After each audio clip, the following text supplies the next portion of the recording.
Ever wondered about the most profitable European operations to the US? Wonder no more.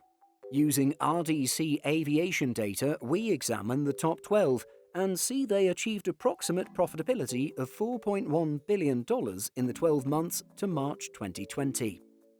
British Airways from London Heathrow was first, followed by Delta from Amsterdam and Air France from Paris CDG. Delta's Amsterdam to US operation is estimated to have been the second most profitable from Europe in the 12 months to March 2020.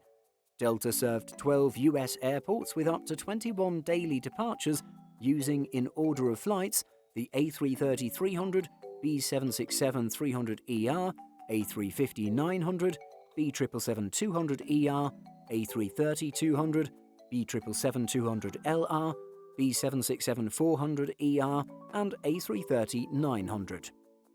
The following figure, obtained from RDC Aviation's Apex platform, shows that British Airways had estimated profitability from Heathrow to the USA of $887 million in 12 months to March 2020. Delta followed it from Amsterdam with $621 million, helped by its strong presence and SkyTeam relationship with KLM. The transatlantic market to the US contributes a significant portion of overall profitability for the largest US and European network carriers. The news that the US will welcome fully vaccinated passengers from across most of Europe to visit is of the utmost importance in their recovery efforts, and it'll help in Europe's recovery effort, which seems to have stalled. American Airlines was not included as its profitability data is only from October 2019. 7 airlines and 8 European airports are in the top 12 most profitable figure.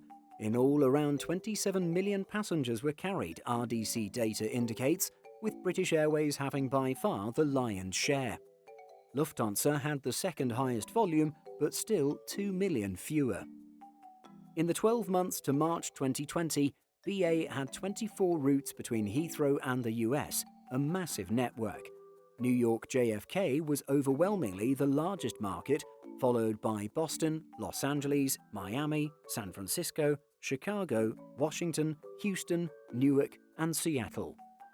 BA typically had around 8 daily outbound flights to JFK, most by the B747-400, an iconic aircraft that BA withdrew sooner than expected because of the pandemic. BA had introduced 2 additional destinations in this year, Pittsburgh and Charleston. Both began in April 2019 and both used 214-seat B787-8s, a wide-body suited to launching brand new and thinner routes. Alas, the newness of the routes and the pandemic meant Charleston and Pittsburgh were cut in late 2020. As you'd expect, British Airways from Heathrow was the most profitable overall. This was from the carrier's dominance to the US, helped by the history between the two nations and the UK's geographic position. Crucially, it was also from high premium demand, reflected in the highest average fare of any major airline or origin in the above figure. However, it achieved one of the lowest margins, 19.2%, for instance 19.2 US cents in earnings before interest and tax, or EBIT, for every $1 in revenue. This was in part driven by BA having a lower seat load factor than most others.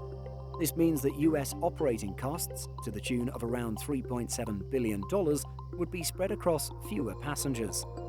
Higher cost per passenger is also from BA operating expensive, large and relatively new aircraft, with one daily round-trip A380 between Heathrow and Los Angeles found to cost about £105 million a year to operate.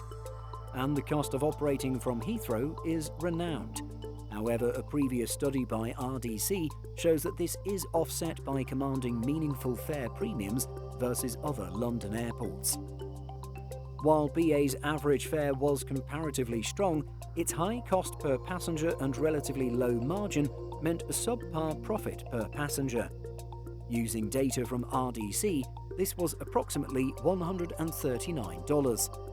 Because of the pandemic, BA's approximate seat load factor was lower than usual in early 2020, In March, it recorded 57%, down from 83% in March 2019, obviously somewhat impacting results.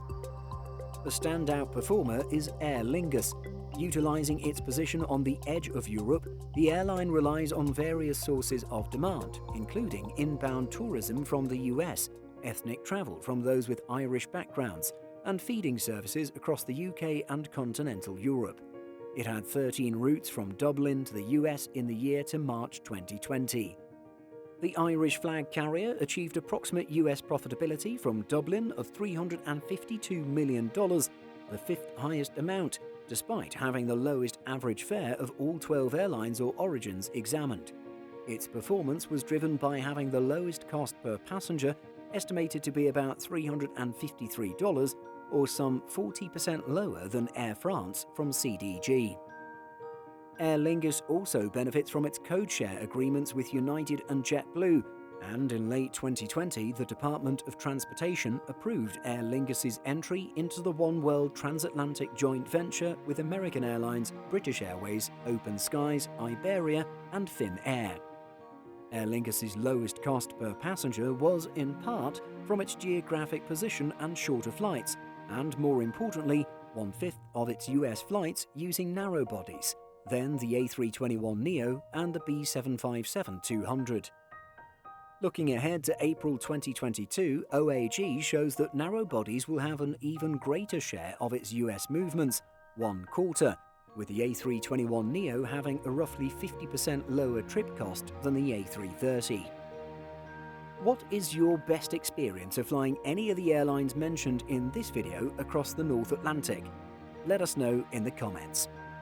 In addition to our daily YouTube videos, Simple Flying publishes over 150 articles and a podcast every week. If you're looking for the latest aviation news and insights, visit simpleflying.com. Thanks for watching, and don't forget to like and subscribe.